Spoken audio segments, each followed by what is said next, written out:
Bonjour à tous, c'est parti pour le deuxième contenu sur les filières énergétiques. Je vous avais dit qu'il y en aurait un deuxième.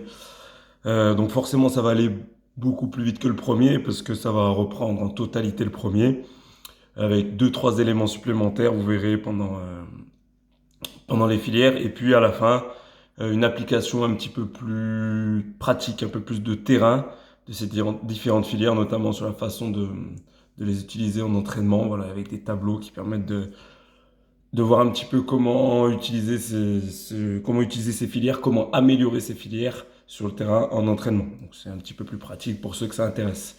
Sinon, ça va me permettre de revenir sur tout ce qui a été vu sur le diapo précédent. Je le fais toujours en deux fois avec deux diapos différents parce que j'ai conscience que c'est quelque chose de pas forcément évident, les filières, pour certains. Donc ça permet d'avoir deux angles d'approche. Et je pense qu'après ça, tout le monde sera intouchable et incollable sur les filières.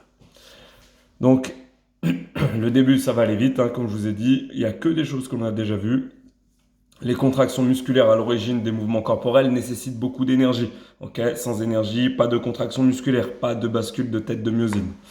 Cette énergie est fournie par l'adénosine triphosphate, dit ATP, qui est la seule forme d'énergie chimique utilisable par les protéines contractiles. Okay, donc, sur les têtes de myosine, pour qu'elles basculent, il n'y a qu'une seule molécule qui peut être utilisée, c'est l'ATP. C'est cette hydrolyse de l'ATP qui va fournir l'énergie, donc l'énergie mécanique, permettant de faire basculer cette tête de myosine, la contraction musculaire. Pour produire de l'énergie mécanique, donc c'est ce que j'expliquais, le muscle ne peut pas directement extraire l'énergie utile à leur contraction à partir des aliments. La dégradation ou hydrolyse de l'ATP permet donc de fournir cette énergie. C'est exactement ce que je vous expliquais. Donc la formule chimique simple, c'est ATP. Quand elle est hydrolysée, l'ATP, ça va donner de l'ADP, important, cet ADP, parce que cet ADP va servir dans certaines filières à refaire de l'ATP à partir d'un phosphate. Ok. Et il y a un autre aussi phénomène. Pourquoi cet ADP est important? Je vous le rappelle, on l'a vu dans le diapo précédent. C'est lorsque la quantité d'ADP augmente dans le milieu intracellulaire musculaire, dans la cellule musculaire, que les filières énergétiques vont se mettre en route. Okay, on va détecter une augmentation de quantité d'ADP, ce qui correspond à un début de contraction musculaire, puisqu'à un début de destruction d'hydrolyse d'ATP. Okay, et là, du coup, le corps humain met en route les filières énergétiques. Il se dit, tiens, l'effort musculaire commence, je vais avoir besoin d'ATP puisqu'il est présent qu'en toute petite quantité. Je vais avoir besoin d'ATP, je vais avoir besoin d'en resynthétiser. C'est cette augmentation de concentration d'ADP dans la cellule musculaire qui enclenche la mise en route des filières. Je vous rappelle que les trois débutent en même temps. D'accord? Et en fonction après de l'intensité et du temps d'effort, telle ou telle filière va être prédominante. C'est cette énergie-là, libérée par l'hydrolyse de l'ATP, qui va être utilisée par les têtes de myosine pour basculer sur les filaments d'actine. Donc néanmoins, les réserves intramusculaires d'ATP sont très limitées et permettent seulement de réaliser un exercice de 2 secondes à 70% de la VO2 max. Pareil, ça c'est un ordre d'idée pour vous donner un ordre d'idée. Donc soit une détente verticale par exemple. Il existe donc des mécanismes qui permettent de resynthétiser l'ATP à partir d'autres sources d'énergie. On va appeler ça les filières énergétiques avec l'anaérobie lactique ou filière des phosphagènes, l'anaérobie lactique ou glycolyse anaérobie, puisqu'on évite aujourd'hui de parler d'alactique et de lactique, puisqu'on sait qu'il n'y a plus d'acide lactique, ou la filière aérobie. Ces trois filières possèdent des caractéristiques distinctives de puissance, quantité d'énergie disponible par unité de temps, je vous redonne la définition de la puissance, ok, de capacité, quantité totale d'énergie pouvant être libérée, et d'inertie, c'est la rapidité de mise en place, ainsi que de récupération, vitesse de resynthèse des substrats et d'élimination des déchets. Okay. Chaque filière énergétique a ses substrats propres à elle et il va falloir un temps pour resynthétiser ces substrats en fonction de la filière, que ce soit de la phosphocréatine pour la première filière ou alors les glucides, le glucose ou le glycogène pour la deuxième et la troisième filière, et aussi un temps d'élimination des déchets. C'est notamment valable surtout pour la filière anaérobie lactique avec l'accumulation d'ion H+, qui crée l'acidose métabolique. On va revoir tout ça maintenant. Donc l'anaérobie lactique, filière des phosphagènes. Elle ne produit pas de déchets et consiste en la dégradation de la phosphocréatine, présente en très petite quantité dans le muscle. C'est l'arme des efforts maximaux, j'ai marqué, et intense, sprint, effort de démarrage. Elle ne nécessite pas d'oxygène et ne s'accompagne pas de formation, autant pour moi, excusez-moi, de lactate, ok? Pas d'acide lactique, vous me corrigez ça là, d'accord? C'est lactate, bien entendu. Interdit acide lactique, il est passé à travers, j'ai corrigé à peu près de partout, vous voyez, il y en a un qui est passé à travers. Ouais, la phrase, remarque, elle n'est pas fausse, hein. Ça ne s'accompagne pas de formation d'acide lactique, c'est certain, parce qu'il n'y en a jamais de formation d'acide lactique, mais il n'y a pas de formation de lactate non plus. Le processus anaérobie à lactique permet donc de fournir des exercices très intenses de courte durée. Les sources énergétiques principales de ce type d'exercice sont l'ATP et la créatine phosphate. Donc la créatine phosphate va permettre de resynthétiser de l'ATP très rapidement. Sa puissance max, d'accord, sera atteinte à partir de 2 à 3 secondes, donc très très vite. C'est la filière la plus courte, celle avec l'inertie la plus courte, celle qui se met en route le plus... Alors, elle se met tout en route en même temps, mais en tous les cas, qui est efficace le plus rapidement, et maintenue jusqu'à 7, 8, 9, 10 secondes, d'accord? Voilà, c'est court. La capacité de cette filière est très limitée et dépend des réserves énergétiques de phosphagène, ATP et créatine phosphate. La capacité dépend également du pourcentage de fibres à contraction rapide d'un muscle et de son niveau d'entraînement. Plus le muscle est composé de fibres rapides, d'accord, donc de fibres de type 2, je vous rappelle, fibres rapides, fibres de type 2, plus cette filière va avoir une capacité restreinte, puisque ces muscles vont utiliser beaucoup d'ATP, d'accord, d'ATP, oui, mais vont beaucoup utiliser cette filière énergétique-là, d'accord, donc là, cette filière va vite être épuisée, la capacité va être restreinte. On va vite consommer la phosphocréatine présente dans le muscle. Donc la formule de resynthèse, on a la phosphocréatine présente dans le muscle ici, d'accord? Le fameux ADP dont je vous parlais tout à l'heure, il y a de l'ADP qui traîne dans le muscle puisqu'il est issu des premières contractions musculaires et des premières hydrolyses de l'ATP. On associe la créatine, alors le phosphate inorganique à un ADP, d'accord? Il y a une première réaction qui sépare les deux et ça vous donne de l'ATP plus de la créatine. Là, on l'a mis en une seule réaction chimique pour aller plus vite. Dans le diapo précédent, vous avez les deux qui étaient détachés. D'abord, la créatine phosphate qui est coupée en deux, créatine et phosphate. On utilise le phosphate avec l'ADP pour donner 3 phosphates et donc de l'ATP, plus la créatine qui reste. Cette filière-là a une capacité très faible, donc effort max, les réserves de phosphocréatine sont épuisées en 10 secondes, d'accord, une puissance très importante. Un délai d'intervention quasi immédiat, on l'a vu, 2 à 3 secondes, disponible dès le début de l'exercice. Donc dès que les réserves d'ATP présentes sur les têtes de mesine sont utilisées, c'est-à-dire à la première contraction musculaire, c'est cette filière qui prend le relais. Ok. Disponibilité dès le début de l'exercice pour cette filière, parce que les réserves sont disponibles directement dans le muscle. La phosphocréatine qui sert à la resynthèse de l'ATP dans cette filière est disponible tout de suite dans le muscle. Elle est à proximité. On n'a pas besoin de l'acheminer par le sang, elle vient de nulle part, donc du coup, c'est pour ça que le délai d'intervention est immédiat. On gagne du temps, c'est tout de suite à disposition, on peut l'utiliser tout de suite. Durée de récupération très rapide. Alors attention, très rapide, c'est à prendre avec des pincettes. En réalité, on va avoir 50% des réserves d'ATP et de créatine phosphate qui sont reconstituées après 30 secondes. En revanche, pour arriver au 100% de resynthèse de phosphocréatine dans le muscle, il faut à peu près 30 minutes et s'il y a suffisamment d'oxygène, parce que c'est des réactions complexes là qui mettent en jeu l'oxygène. Juste une petite parenthèse pour les HM, vous aurez compris, vous le savez maintenant, que c'est ce qui conditionne la récupération dans les efforts de force. Pourquoi en méthode de force, on fait une série très courte, c'est-à-dire avec des charges très importantes, de 2-3 répétitions, donc une série qui dure une dizaine de secondes à peu près, 10-15 secondes, et on prend des grosses récupérations de 4-5 minutes. C'est justement pour permettre d'avoir une resynthèse de phosphocréatine assez importante, pour pouvoir derrière refaire une série efficace avec un maximum de phosphocréatine rechargée et donc un potentiel de la filière anaérobie à lactique optimal pour pouvoir refaire une série lourde.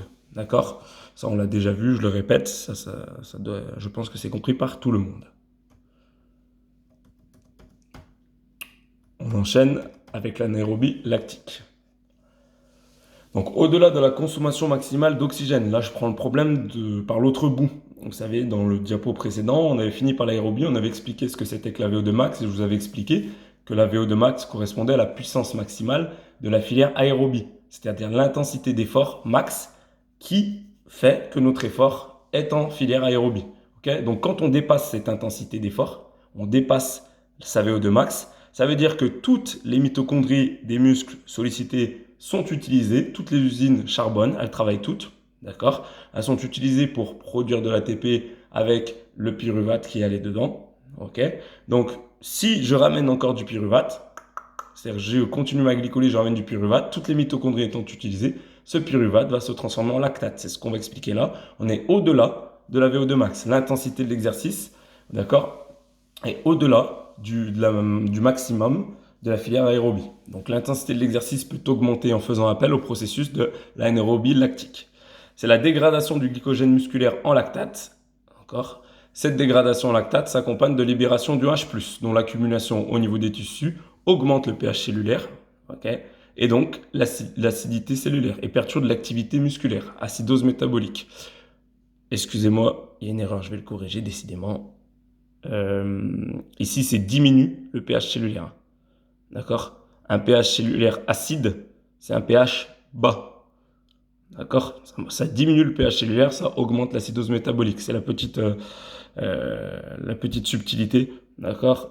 Ça, ici, là, d'accord, c'est diminue le pH cellulaire. Un pH neutre, donc le pH, c'est une unité de mesure de 0 à 14, il n'y a pas d'unité. Donc de 0 à 7, c'est un pH acide. Plus il est bas, plus l'acidité est importante. Et de 7 à 14, c'est un pH basique. Okay, et plus ça augmente, plus le pH est basique. Donc l'homéostasie situe le pH cellulaire à peu près environ, c'est un pH à peu près neutre, à peu près 7. Okay, plus il y a d'ions H+, qui s'accumulent dans la cellule musculaire, plus le pH diminue. Et donc, plus l'acidose métabolique augmente. Okay, et cette acidose métabolique, c'est ce qu'on a expliqué dans le diapo précédent, elle perturbe l'activité musculaire. Okay, c'est ce qui est marqué ici. Au fur et à mesure de la durée de l'effort, cette acidose métabolique finit par stopper l'exercice.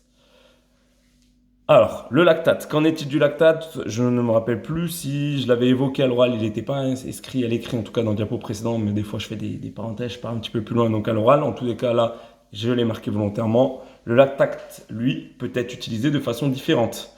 Acheminement jusqu'au système nerveux central pour utilisation par le cerveau comme substrat énergétique ou resynthèse de glucose à partir de celui-ci. On appelle ça la néoglucogénèse. Je m'explique. Le lactate produit et qui s'accumule avec les ions H+. Donc on a vu que les ions H+ étaient délétères. Ils créent l'acidose métabolique en faisant diminuer le pH intracellulaire musculaire. Donc perturbent l'activité musculaire et conduisent à l'arrêt de l'effort lorsque ça s'accumule trop. Le lactate, lui, pendant longtemps, on a cru que c'était lui qui était responsable de tout ce que j'ai dit précédemment, alors que ce sont les ions H+. En fait, le lactate, lui, il a une utilité, c'est-à-dire qu'il va... Alors, il y a plusieurs choses. Il va participer à pas mal de choses, mais nous, ce qu'on va retenir, ce qui nous intéresse, c'est qu'il va pouvoir être acheminé directement jusqu'au cerveau, jusqu'au système nerveux central. Il faut savoir que le cerveau, les cellules du système nerveux central, les cellules nerveuses, leur seul carburant possible, c'est le sucre. C'est tout ce qui est glucose.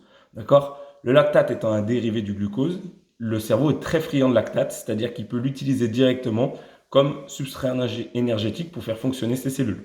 Okay, donc on va prendre le lactate, soit on va l'acheminer pour l'éliminer, il y a une partie qui va être acheminée jusqu'au système nerveux central, jusqu'au cerveau, pour être utilisé comme substrat énergétique, ou alors il va rester à l'intérieur de la cellule musculaire, et il va y avoir un processus de réaction chimique qui va s'inverser, d'accord? On appelle ça la néoglucogénèse, c'est-à-dire qu'on va prendre du lactate, hop, flèche, donc c'est des réactions chimiques, on va reproduire du glucose avec.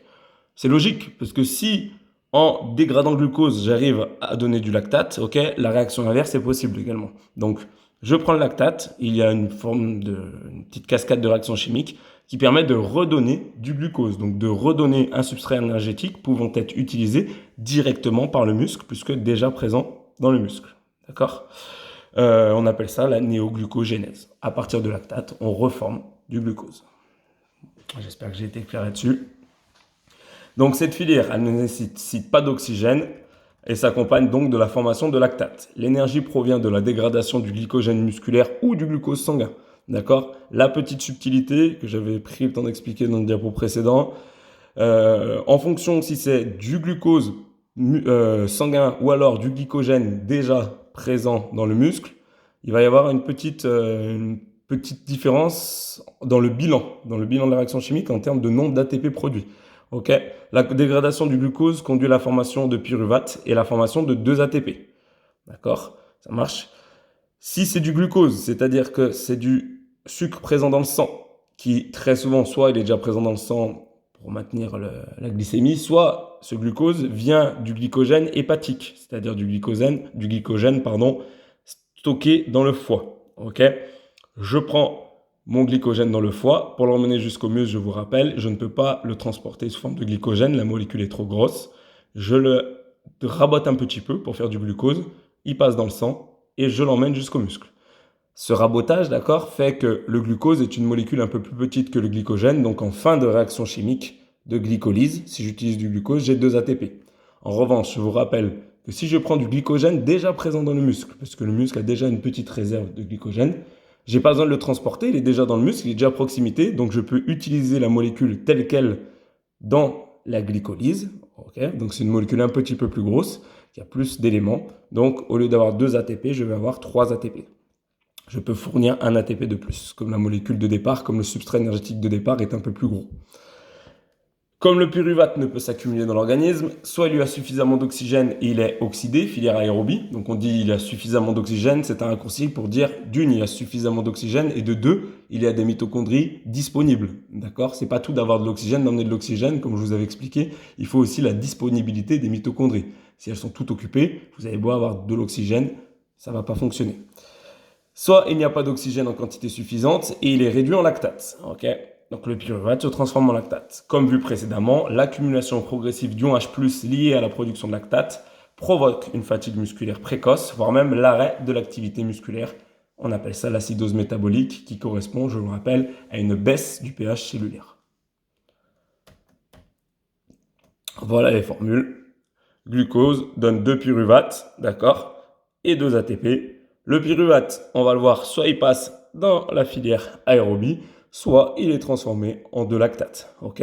Là, si j'avais glycogène à la place de glucose, tac, donc glycogène musculaire, j'aurais 3 pyruvates ici, et 3 ATP ici, et 3 lactates. Ok, tout simplement.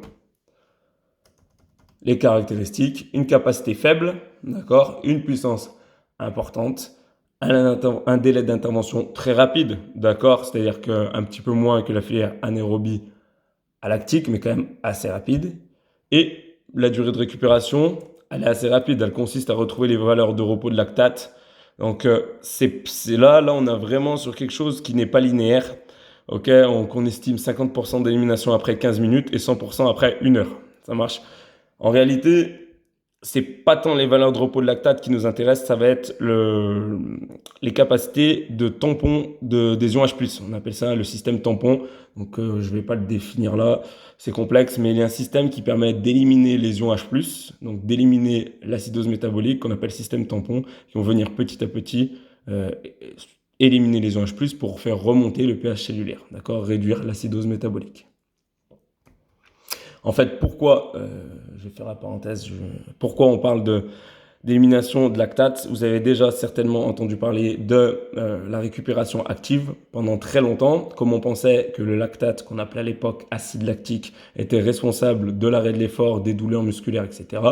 On disait qu'il fallait récupérer activement pour éliminer l'acide lactique. Okay, en fait, c'est une connerie, c'est une hérésie, parce que comme on s'est rendu compte, ce n'est pas de l'acide lactique, c'est du lactate, et c'est pas lui qui est responsable de l'arrêt de l'effort, au contraire, lui, il est nécessaire, d'accord? Donc quand on fait une récupération active, il n'y a pas grand intérêt, sauf, évidemment, je continue à faire retravailler mes muscles, donc du coup, je vais me servir du lactate présent comme substrat énergétique, et je vais faire la fameuse néoglucogénèse dont je parlais précédemment, ok? Effectivement, les muscles continuent à travailler, j'ai des substrats énergétiques qui sont un petit peu usés puisque j'ai déjà utilisé mon glycogène musculaire, déjà du glucose qui vient du foie, etc. Donc je vais pouvoir utiliser dans ce cas-là, si je continue l'effort, le lactate. D'accord? Si l'effort continue, c'est le lactate qui va resservir de substrat énergétique grâce à la néoglucogénèse. Voilà pour cette fameuse récupération active. Et on a perdu l'aspect je fais récupération active pour éliminer le lactate parce que c'est un déchet, c'est faux. Voilà, c'est pas un déchet, donc elle ne sert pas du tout à ça, cette récupération active. En tous les cas, il n'y a pas d'effet d'élimination de lactate pour avoir de meilleures sensations ou une meilleure récupération. La dernière filière, Elle est ainsi dénommée car elle nécessite un approvisionnement en oxygène. Filière aérobie, ça fonctionne avec de l'oxygène. Alors, elle est liée à la filière précédente, on l'avait vu précédemment dans le diapo d'avant, d'accord? La première étape est commune. La dégradation du glycogène se poursuit après le stade de l'acide pyruvique, du pyruvate, ok? D'accord? Vous mettez bien pyruvate, par un passage dans le cycle de Krebs et la chaîne respiratoire, dans les mitochondries de la cellule, d'accord? Donc, le glycogène qui a été dégradé dans la glycolyse pour la filière anaérobie lactique continue son chemin. Donc, j'ai donné du pyruvate et ce pyruvate passe dans le cycle de Krebs et la chaîne respiratoire. La chaîne respiratoire, c'est ce qu'on appelle les mitochondries, en fait, tout simplement. Au contraire du processus anaérobie, où le seul glucose peut être utilisé, la filière aérobie peut elle aussi métaboliser les lipides sous la forme d'acides gras et dans certaines conditions extrêmes les protéines, les protides, les acides aminés en cas d'effort prolongé lorsque les stocks de glycogène sont fortement diminués. Ça paraît, on l'a vu précédemment, je m'arrête un petit peu dessus. Donc le substrat énergétique prioritaire, le premier utilisé dans tous les cas, c'est toujours le glucide. Les glucides, ce sont toujours les glucides, le glucose. Ce qui se passe, c'est que quand ces stocks de glucides, de glycogène, sont trop faibles et qu'il faut en garder un peu pour maintenir la glycémie et donc un paramètre homéostasique, je vais pouvoir utiliser un deuxième substrat énergétique dans la filière aérobie qui va être les lipides. Ok, on va pouvoir utiliser les lipides. Il me semble que je l'ai expliqué dans le diapo précédemment. Les lipides sont stockés sous forme de triglycérides dans le tissu adipeux. Alors il y a toujours des acides gras qui se baladent dans le sang. On a toujours une petite quantité qui se balade dans le sang, donc qui peuvent être utilisés assez rapidement. Mais après, pour aller les déstocker, et c'est le but d'une perte de poids, c'est de déstocker des triglycérides stockés dans le tissu adipeux, il va y avoir une première réaction chimique qui va casser les triglycérides et qui va donner de l'acide gras plus du glycérol. Okay, donc les triglycérides, c'est la forme stockée. C'est un peu comme le glycogène, c'est la forme stockée du glucide et je donne du glucose pour acheminer au muscle. Là, le triglycéride, c'est la forme stockée des lipides. Je vais avoir une première réaction chimique qui va casser cette grosse molécule, qui va donner des acides gras libres, AGL, vous trouverez dans les textes scientifiques, plus glycérol. Ces acides gras libres, AGL, ce sont eux qui vont passer dans le sang, être acheminés jusqu'au muscle pour pouvoir être utilisés dans le cycle de Krebs, dans les mitochondries, dans le cycle de Krebs pour produire de l'ATP. Ok ? Et donc, dans certaines conditions extrêmes, poussées, on va même pouvoir utiliser les protides. Le muscle s'autophage, il se mange lui-même, c'est-à-dire qu'il va lui-même utiliser, casser ses propres enchaînements d'acides aminés qui forment des protéines pour utiliser ceci dans le cycle de Krebs pour fournir de l'ATP. Quelque chose d'important, le bilan énergétique de l'oxydation des glucides est nettement plus favorable que celui de la glycolyse anaérobie. Okay, une glycolyse anaérobie forme 3 ATP, alors qu'une oxydation du glycogène forme 39 ATP. D'accord? C'est-à-dire que, on va la voir là, bougez pas. On va le voir plus tard, attends, excusez-moi. Donc, dégradation des sucres et des acides gras, réserves qui sont considérables. Ok, cette oxydation ne produit aucun déchet, si ce n'est de l'eau et du gaz carbonique évacué en produisant de la chaleur. Donc, au niveau du bilan, cette phrase ici, ce qu'on explique, le nombre d'ATP produits, on va le voir ici. Si on part du glucose, on va avoir 2 acides pyruviques et 2 ATP. Ça, cette première ligne, c'est la glycolyse ici. Ça, c'est la glycolyse. Ok. Tac, je rajoute la flèche ici, cette flèche-là, c'est le cycle de Krebs. D'accord? Donc là, je suis dans les mitochondries. Ce pyruvate, ok, et pas cet acide pyruvique, ce pyruvate, tac, passe dans le cycle de Krebs et donne 36 ATP supplémentaires. D'accord? 36 plus 2, ça nous fait 38 ATP. Pourquoi il y a marqué 39 au-dessus? Parce que là, on n'est pas parti d'un glucose, mais d'un glycogène musculaire.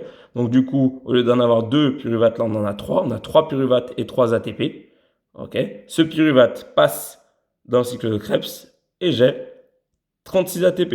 Pardon, on a 2 pyruvates et 3 ATP, excusez-moi. On a toujours pyruvate et ATP. Ça passe dans le cycle de Krebs, ok. J'ai 36 ATP au final, plus les 3 précédents, on est à 39. Ça marche?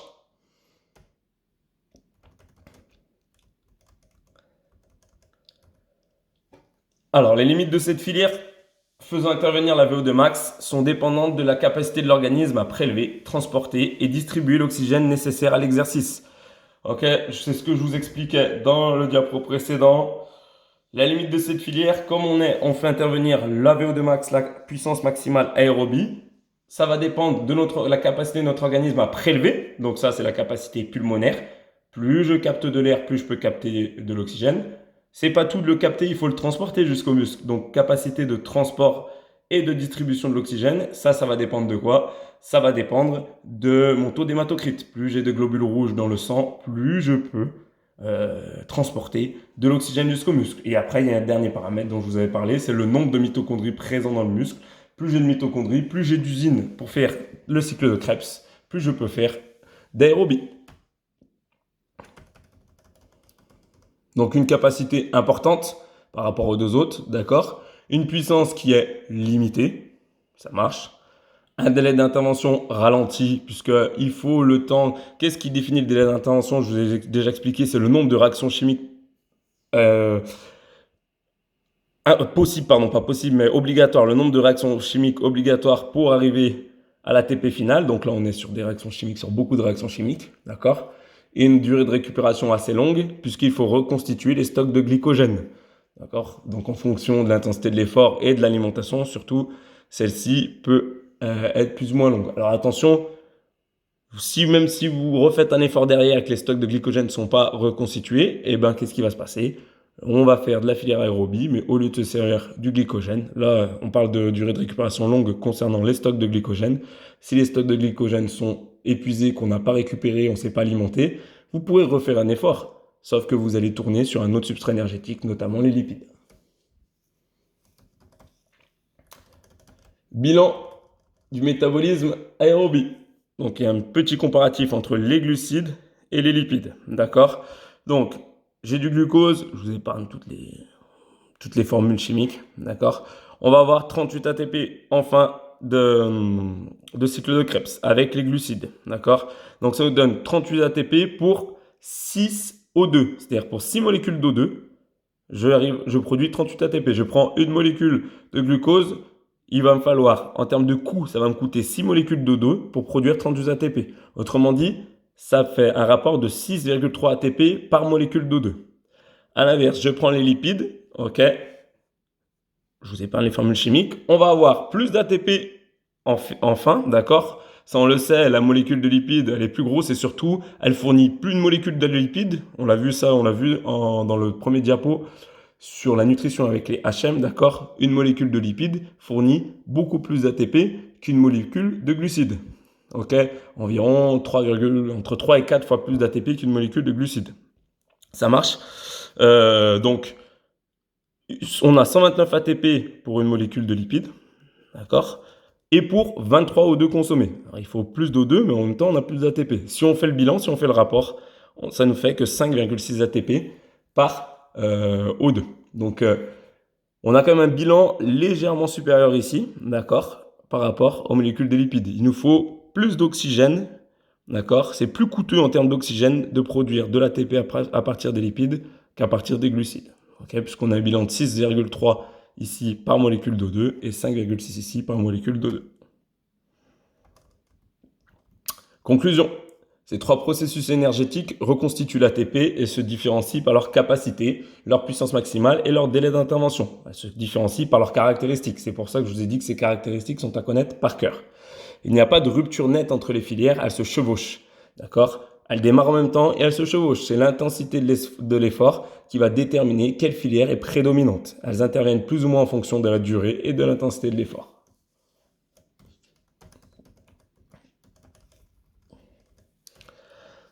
Donc, résumé des caractéristiques des trois processus d'apport d'énergie au muscle. Les phosphagènes peuvent assurer immédiatement, mais pour quelques secondes seulement, une dépense d'énergie intense. Les processus aérobies qui présentent une inertie importante peuvent assurer pour une longue période une production d'énergie modérée. Et là enfin, la glycolyse anaérobie présente des caractéristiques intermédiaires. Ok. Ça, vous l'aurez compris. Là, on est sur du résumé, d'accord ? On met des mots sur ce qu'on a compris, ce qu'on a schématisé. Utilisation des substrats à l'effort. Donc là, on va passer maintenant qu'on a revu les différentes filières, c'est compris, c'est acté. On va voir un petit peu les utilisations en pratique, comment ça se passe en cas pratique. D'accord? Donc, l'utilisation préférentielle des glucides, des lipides, voire des protéines dépend de l'intensité de l'exercice et donc de sa durée. Ok? Ça dépend de l'intensité, donc de sa durée. Plus je vais faire un effort intense, moins je vais pouvoir le tenir dans le temps. C'est logique. D'accord? Donc les lipides sont surtout utilisés lorsque l'exercice est de faible intensité, continue et prolongée. Les glucides interviennent à toute puissance d'exercice, puisqu'on a vu, c'est le substrat énergétique prioritaire, c'est toujours lui qui commence. Dans les proportions croissantes et en fonction de l'intensité, la part des glucides augmente avec l'intensité de l'exercice pour être quasi exclusivement utilisée lorsqu'on approche des limites du métabolisme aérobie. Et oui, plus je m'approche de VO2 max, d'accord, plus, alors quand je suis au-delà de VO2 max, de toute façon, il y a pas, c'est que les glucides qui sont utilisés, forcément. Mais en filière aérobie, plus je m'approche de VO2 max, plus ça veut dire que mon exercice est intense, plus je vais utiliser les glucides. C'est logique, d'accord? Ils sont utilisés prioritairement et ça met moins de temps à produire de l'ATP à partir d'un glucide qu'à partir d'un lipide, puisque moins de transformation chimique, d'accord? Enfin, les protéines entrent dans la production d'énergie en cas d'exercice de très longue durée et de jeûne, lorsque les stocks de glycogène sont fortement abaissés. Quand l'intensité dépasse VO2 max, donc la puissance maximale de la filière aérobie, le glycogène est au début le seul substrat utilisé. A l'inverse, pour des exercices de longue durée et donc d'intensité modérée, alors on dit moins de 50% de VO2 max, les lipides peuvent couvrir 50 à 80% de l'énergie nécessaire. Ok? Là, ça explique une chose, c'est cette comment dire, je vais pas dire croyance, parce que c'est pas une croyance, c'est la réalité. Le fait pour perdre du poids, si on ramène ça au terrain, d'accord, et à quelque chose de concret. Quand les gens veulent perdre du poids, on dit qu'il faut faire des efforts longs à intensité modérée. C'est exactement ce qui est expliqué ici. Plus l'effort est long, donc l'intensité modérée, plus on va utiliser des lipides au détriment des glucides. Au départ de l'effort, on va toujours utiliser prioritairement les glucides. Plus l'effort dure dans le temps, plus la quantité de glucides, d'accord, présent, de glucose présent dans le corps diminue. Plus pour les protéger, d'accord, pour protéger mon homéostasie et ma glycémie, je vais utiliser des lipides en proportion des glucides, d'accord? C'est-à-dire que pour un même effort, une même intensité, plus ça dure dans le temps, plus la proportion de lipides utilisés prend le dessus par rapport à celle de glucides. Les courbes s'inversent, ok? Je vais vous donner un exemple, c'est pour donner un ordre d'idée. On part sur un exercice long à intensité modérée. Pour une intensité d'exercice donnée, au départ, on va peut-être utiliser 90% de glucides, 10% de lipides, ok? Pour la même intensité, plus l'effort dure dans le temps, plus la proportion de glucides et de lipides s'inverse. C'est-à-dire qu'au bout de 30 minutes, on va peut-être être sur du 60 glucides, 40 lipides, d'accord? Et on estime, alors ce sont des chiffres, c'est un chiffre que vous avez déjà entendu, donc c'est pour ça que je vous le donne, qu'à partir de 45 minutes d'un effort à intensité modérée, d'accord, on passe sur lipides prioritaires. C'est-à-dire à partir de 45 minutes, même au-delà de prioritaire, on est très nettement lipide par rapport aux glucides. C'est-à-dire qu'à 45 minutes, on estime qu'on est plus sur du 80-20 ou du 70-30. Après, c'est voilà, je vous donne, c'est des chiffres. Ça dépend de tellement de choses, des personnes, de l'entraînement, on va le voir dans la phase d'après, de l'alimentation, mais voilà. C'est pour ça qu'on dit souvent que pour perdre du poids, il faut faire des efforts de course à pied, par exemple, en tout cas d'aérobie, intensité modérée, au-delà de 45 minutes. Parce qu'on estime qu'à partir de 45 minutes, on est très nettement prioritaire lipide par rapport aux glucides en termes de substrat énergétique utilisé. Ok? Ce qui influe là-dessus, l'entraînement à l'endurance conduit à une meilleure utilisation des lipides, ce qui conduit à une épargne du glycogène. Pareil, l'entraînement va jouer, il n'y a pas que l'alimentation, il y a l'entraînement qui va jouer aussi sur le type de substrat utilisé pendant l'effort. Je vous ai remis les caractéristiques des trois processus, d'accord? Puissance, capacité, là je le fais pas, je passe très vite parce qu'on l'a déjà vu et revu. Ok, ce qui est intéressant c'est ce tableau-là. Donc pareil, je le passe vite parce que du coup vous l'aurez. Où on a tout résumé, les trois filières, les substrats, d'accord, l'inertie, ok, le nombre d'ATP produits par les filières, c'est intéressant, avec un substrat énergétique, bien sûr, le nombre d'ATP produits avec un substrat, un créatine phosphate, une créatine phosphate, un glucose et un glucose lipide acide aminé. Les produits terminaux, ce qu'on a, ok, donc les déchets ou pas. Donc là, vous voyez que c'est un vieux tableau, on ne parlera pas d'acide lactique, vous mettez lactate plus H+, d'accord, lactate plus ion H+, d'accord. la puissance maximale de la filière, la capacité et ses facteurs limitants.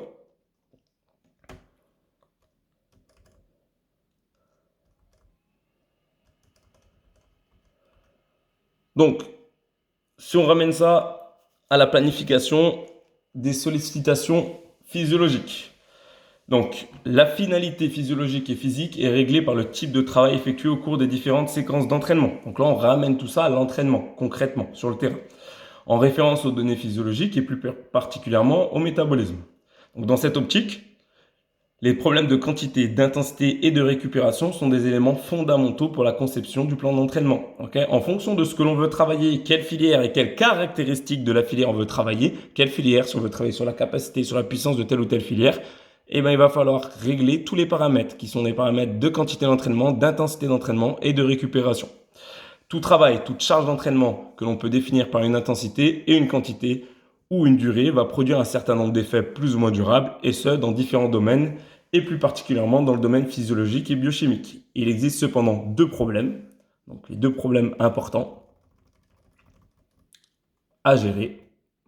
Le délai de régénération des différentes substances puisées voire épuisées par l'effort physique sont relativement mal connus jusqu'à ce jour, et certaines différences importantes peuvent intervenir selon les sujets testés. Alors c'est pas qu'ils sont mal connus, c'est qu'ils sont très variables, d'accord.